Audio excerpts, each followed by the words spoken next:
Hello! This video includes a week's worth of realistic and easy to throw together vegan lunch and dinner ideas. And it's kind of filmed in this week in my life type format where every single day I chose to film one recipe of what I was making, which was mostly my dinner. And so this video is kind of a collection of current go-to lazy weeknight dinners. Let's start with my 5-minute miso butter noodles. One of my all-time favorites. It tastes like restaurant food, but it's so much quicker to make than actually ordering takeout. For the noodles, I'm bringing some water with salt up to a boil. In the meantime, I'm mincing 2 to 3 cloves of garlic. I'm bringing a second pan to medium heat with about a tablespoon of vegan butter. Next, I'm adding the garlic to cook in there for about 2 to 3 minutes. In the meantime, I'm adding my noodles to the water, together with 1 head of bok choy, using my hands to cut.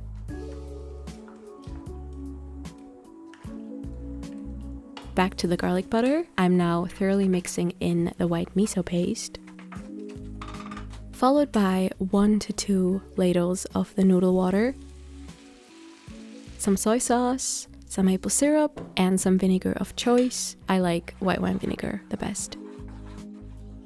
Now bring this up to a little simmer until it reaches more of a saucy consistency. Less liquidy is what I mean. Now mix in the drained noodles and greens. And optionally, you could add some pre-fried, pre-flavored tofu, just quickly heating that up. And that's it.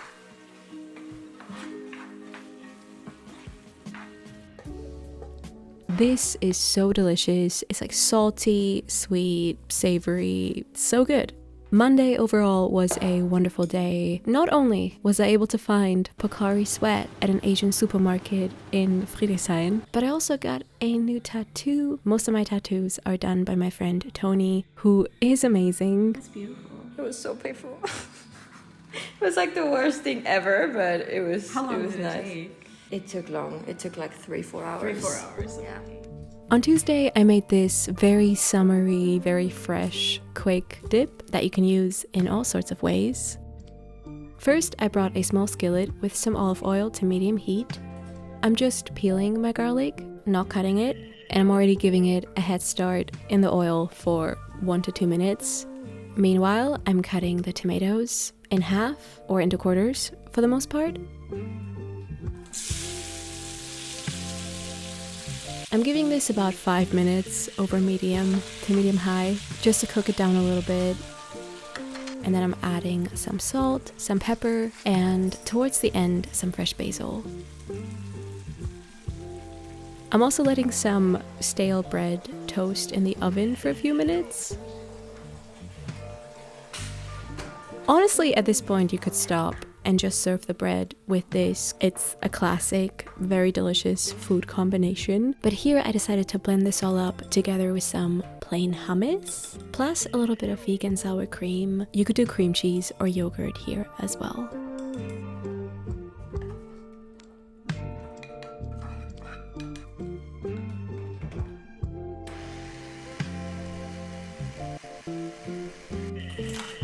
Right, and also steamed up some more bok choy, because that's what I had on hand, greens-wise.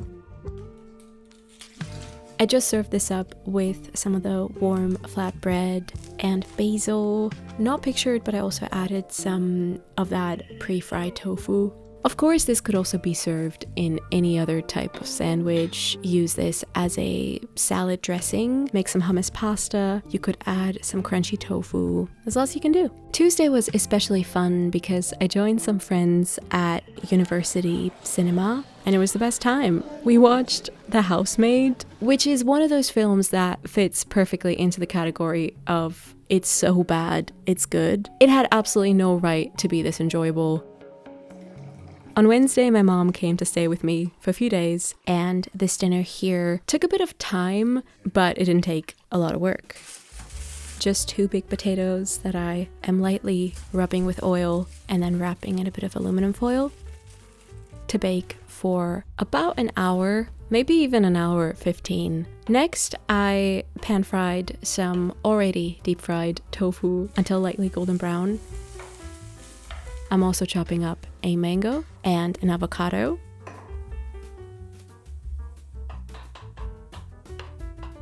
Here I've got various greens and purples. And now for the dressing, I'm simply mixing together sesame oil, soy sauce, maple syrup, white wine vinegar or rice vinegar.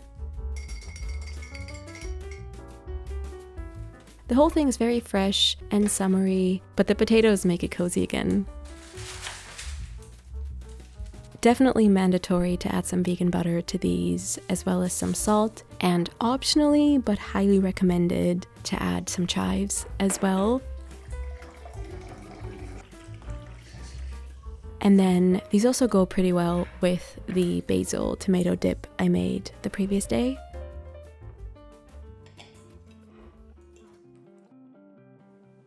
Thursday was a public holiday, so I had to improvise with what I had at home, which resulted in these upgraded tempeh instant noodles. First, I am pan frying marinated tempeh I had in the fridge. This one is like cumin, turmeric, paprika spiced. I always like to cut tempeh lengthwise, just so I can crisp up as much of it as possible. Now I'm cooking up the instant noodles according to the packaging, so just emptying out all the flavor packets and adding some water, allowing everything to boil for about 3 to 4 minutes. Now towards the end, I'm also adding some additional ingredients in an attempt to make this a bit more nutritious and filling. So that would be frozen edamame, some leftover salad greens that I don't know the exact names of. It might seem counterintuitive to essentially boil the greens. I feel like a lot of them just end up tasting like spinach, which I love. I'm also adding about a spoonful of creme vega just to balance out the spiciness of the flavor packets and to give it some creaminess. Now I'm assembling everything, the noodles, the tempeh, additional toppings. Now what did I do on Thursday? No, right, I went to see another movie. My mom and I went to see the Sheep Detectives film, which delighted and surprised me. At first I thought it was going to be CGI slop, but it's actually really heartfelt and sweet. Okay, I don't have a recipe for Friday because my mom and I decided to go out for dinner. We went to this cute little Korean place in Kreuzberg called Mokpo. This was my first time there. They've got a few really lovely vegan options, starting with this delicious veggie pancake. It was so good, and later on in this video, I'm actually going to be attempting to recreate this. So if you wanted to jump to that recipe, here's the timestamp. We both shared the tofu bibimbap, which I think you can never go wrong with. And my personal favorite thing that we got was the sweet potato noodles. Also definitely something I should recreate soon. Saturday, I made some lovely Shak-tofu. It's insanely cozy and super easy to make. First, chop up the list of vegetables. We've got a big yellow onion, a bell pepper, some garlic, and some fresh tomatoes. Bring a large saucepan with olive oil to medium heat and allow the onion and pepper to cook first for about 6 minutes. Next, add the garlic and a bunch of spices such as ground coriander, turmeric, paprika, cumin, black pepper, chili powder of choice. Give that a good mix and then add the tomato chunks, plus about a half a cup of store-bought tomato sauce. Here I'm also adding some chipotle powder, which isn't very shakshuka, but it's really yummy. It gives everything a very smoky spiciness. In the meantime, grab a food processor and blend up the firm tofu, a splash of non-dairy milk, some vinegar, some salt, and some black salt. If you don't have a food processor, you could also just use your hands and crumble everything up. So that's gonna be our quote-unquote egg mixture that we're gonna add to the tomato sauce in big spoonfuls, like so.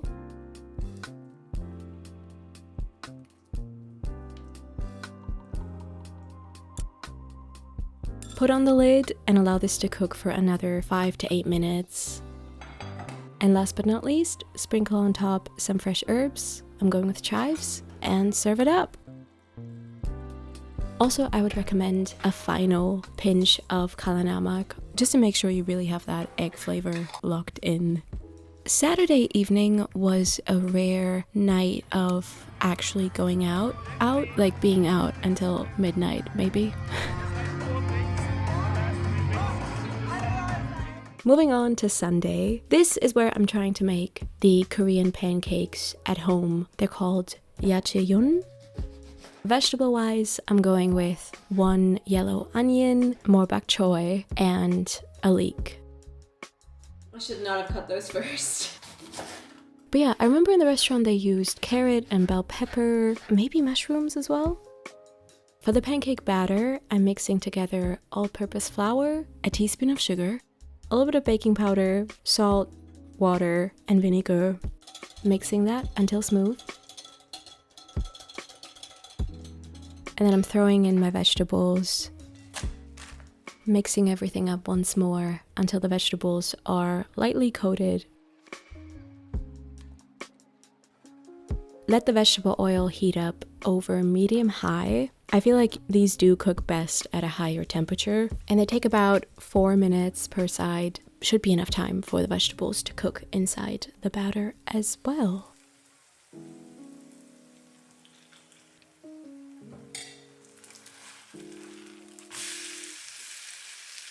My first one I did kind of serve like okonomiyaki together with vegan Kewpie mayo and sriracha and sesame seeds. But then I also made this little dipping sauce consisting of soy sauce, sesame seeds, maple syrup, rice vinegar, and water.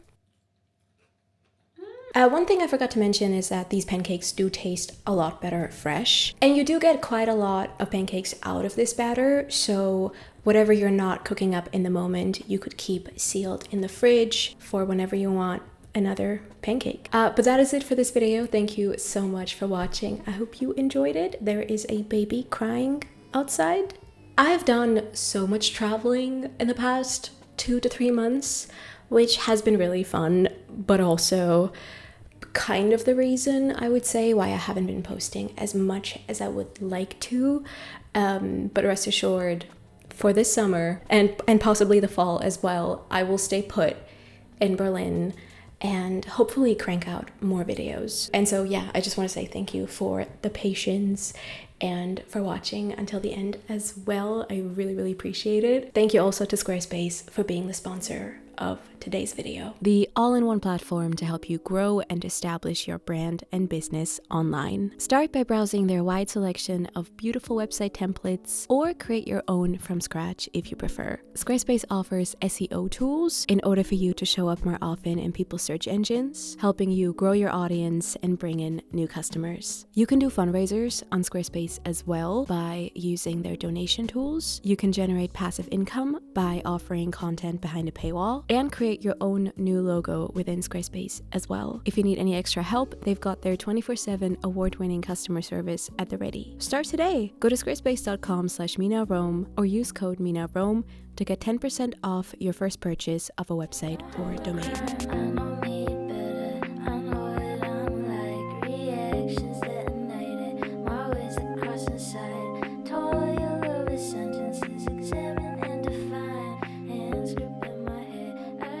But you